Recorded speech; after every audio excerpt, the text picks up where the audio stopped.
അല്ലാതെ ഞാനില്ലാത്ത സമയത്ത് ഒളിഞ്ഞും പാത്തുമുള്ള ആക്രമണം ഒന്നുമല്ല. പറഞ്ഞാൽ മനസ്സിലായി. നമുക്ക് വേഗം വിഷയത്തിലേക്ക് വരാം. നിങ്ങൾക്ക് വ്യക്തിപരമായ ഒരു കാര്യങ്ങളും എൻ്റെ ഉത്തരവാദിത്തമാണ്. സമൂഹത്തിന്റെ ആവശ്യം. നിങ്ങൾ എന്നെ ഒരു MP എന്ന നിലയ്ക്ക് തിരഞ്ഞെടുത്തിട്ടുണ്ടെങ്കിൽ ഈ മണ്ഡലത്തിൽ ഞാൻ തോറ്റെങ്കിലും ഞാൻ നിങ്ങളുടെ MP കൂടിയാണ്. നിങ്ങൾ വേറെ ആരെയോ വിശ്വസിച്ച് ജയിപ്പിച്ച് കളയാമെന്ന് വിചാരിച്ചെടുത്ത് അത് നടക്കാത്തിടത്ത് ഞാൻ വന്നെങ്കിൽ അത് നിങ്ങൾക്ക് പിന്നെ നിരാശയാവാൻ എന്റെ പ്രവർത്തനം ഉതകാൻ പാടില്ല. എല്ലാ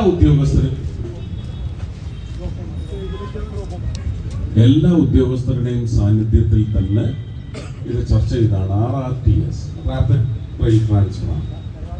അങ്ങനെ വന്നാൽ എല്ലാ 12-13 കിലോമീറ്ററിലും നമുക്കൊരു ചെറിയ സ്റ്റേഷനും കിട്ടും.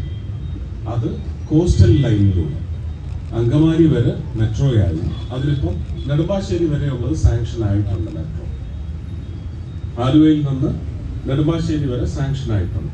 അതുവരെ അത് അങ്കമാലി വരെ കൊണ്ടുവന്നിട്ട് അത് ചാലക്കുടിയുടെ പടിഞ്ഞാറൻ തീരത്തേക്ക് വന്ന് തൃപ്രയാർ ചേറ്റുവ വഴി ഗുരുവായൂർ, പൊന്നാനി, തിരൂർ അങ്ങനെ ഒരു ലൈനിന് വേണ്ടി ശ്രമിച്ചുകൊണ്ടിരിക്കുകയാണ്. അതിനുള്ള പ്രപ്പോസൽ കൊടുത്തിട്ടുണ്ട്.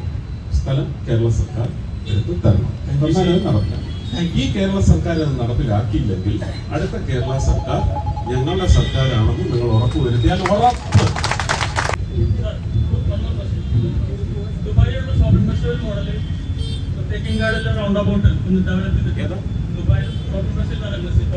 കോർപ്പറേഷനിക്ക് തരണം. വാക്ക് തരുകയാണ്. പ്രധാനമന്ത്രി ആവാസ് യോജന. കേരളത്തിന്റെ 2.25 ലക്ഷവും കേന്ദ്രത്തിന്റെ 1.25 ലക്ഷവും ചേർന്ന് 4 ലക്ഷം രൂപയ്ക്കുള്ള വീട് വെച്ചു കൊടുക്കുന്ന പദ്ധതിക്ക് അങ്ങനെ PMAY എന്ന വീട്ടിൽ മഞ്ഞ പെയിന്റ് അടിച്ച് കറുത്ത അക്ഷരത്തിൽ എഴുതി വെക്കുന്നത് കൊണ്ട് ഈ വീട് കിട്ടുന്നവർക്കെല്ലാം കുറച്ചിലാണ്. ഞങ്ങൾക്ക് ആ വീട് വേണ്ടെന്ന് ജനങ്ങൾ പറയുന്നു. അതുകൊണ്ട് ഞങ്ങൾക്ക് ആ പദ്ധതി വേണ്ടെന്നാണ് മുഖ്യമന്ത്രിയും അദ്ദേഹത്തിന്റെ വകുപ്പ് സെക്രട്ടറി ഷർമിള മേരി ജോസഫും എന്നോട് നേരിട്ട് പറഞ്ഞത്.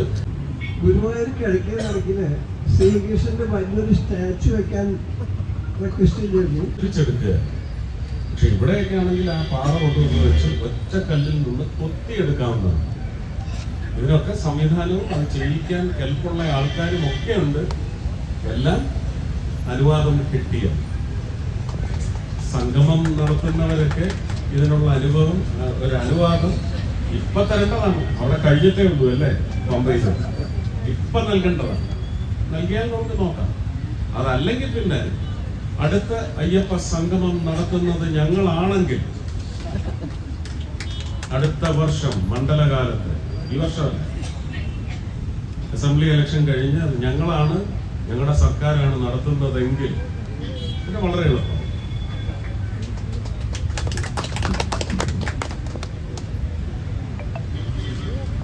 മേക്ക് ഇൻ ഇന്ത്യ എന്നൊരു പ്രോഗ്രാം കൊണ്ടുവന്നു.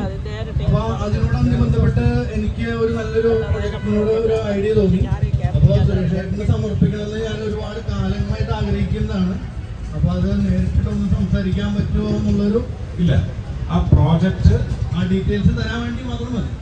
ആ പ്രോജക്റ്റ് എൻ്റെ ഓഫീസിൽ, ചേരൂർ റോഡുള്ള എൻ്റെ ഓഫീസിലെത്തി അതിന് നിയോഗിച്ചിട്ടുള്ള ഉദ്യോഗസ്ഥനാണ് അല്ലെങ്കിൽ ഉദ്യോഗസ്ഥൻ അവരടുത്ത് അത് കൊണ്ടുപോയി അവരതിൻ്റെ മിനിസ്ട്രിയിലേക്കായി.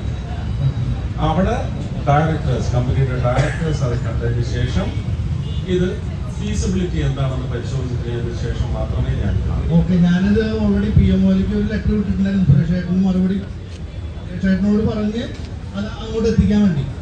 അപ്പോ അതിന് റിപ്ലൈ വന്നു.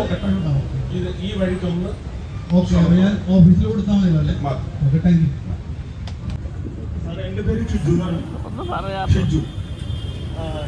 ആകെ 20 സീറ്റാണ്. വളരെ ശോചനീയമാണ്. എംപ്ലോയി ആയുർവേദം നമ്മുടെ തൃശ്ശൂരാണല്ലോ ആദ്യം. പിന്നെ തിരുവനന്തപുരത്താണ്. പിന്നെ അതിനൊക്കെ മലയാളി വീട്ടമ്മ ഇട്ടൊരു വീഡിയോ ഉണ്ട്, ഞാൻ വേണമെങ്കിൽ അയച്ചു. എങ്ങനെയാണ് സാധിക്കുന്നത് എന്നുള്ളത്. കർണാടകത്തിൽ ഞങ്ങളുടെ പാർട്ടി അല്ല ഭരിക്കുന്നത്, കോൺഗ്രസ്സാണ്.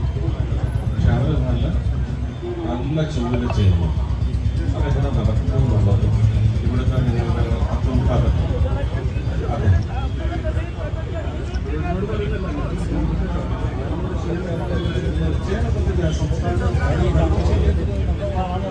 സംസ്ഥാന ഭരണം തന്നാൽ ചെയ്യാം, വ്യക്തമായി പറഞ്ഞു.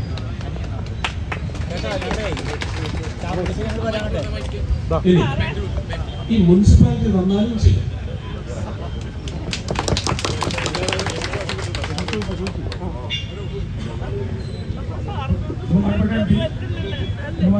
എൻ്റെ പേര് പുതൂർ രമേഷ് കുമാർ. ഞാൻ ഗുരുവായൂർ വ്യാപാരി വ്യവസായി ഏകോപന സമിതിയുടെ ഗുരുവായൂർ യൂണിറ്റിൻ്റെ സെക്രട്ടറിയാണ്. എനിക്ക് പറയുന്ന കാര്യം എന്താ വെച്ചാൽ, നമ്മുടെ ഈ റെയിൽവേയുടെ അടിയിലേക്ക് ശബരിമല സീസൺ വരാൻ പോകുന്നത്. ശബരിമല സീസൺ വരാൻ പോകുമ്പോൾ എല്ലാ വലിയൊരു ഇതാണ്. പാലത്തിൻ്റെ അടിയിൽ ഈ ദൂര സ്ഥലത്ത് നിന്ന് വരുന്ന കച്ചവടക്കാർ വന്ന് അവിടെ വളരെ മലിനസമാക്കി അത് വളരെ